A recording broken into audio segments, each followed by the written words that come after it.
So we know that heap allocation is slower than stack allocation. But what about the size of the allocation? Is declaring a small array faster than declaring a large array? Well, what's the difference between heap and stack allocation in the first place? When we call malloc, at worst, we're going to request memory from the operating system. And at best, we're dealing with a free list, but there's still some overhead. When we allocate on the stack, however, we just increment the stack pointer. So in terms of just defining, the size of the allocation doesn't actually have to do with the speed of the allocation. It is only when we initialize the memory that the size of the allocation will actually matter.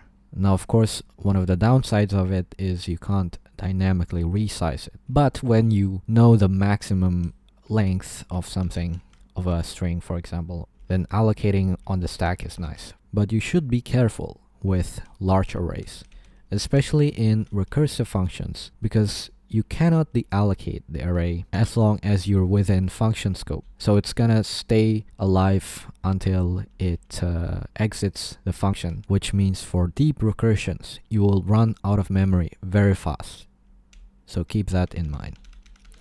When you declare a large array, the stack variables will be scattered all over the place instead of being next to each other, which is probably not good for the CPU cache.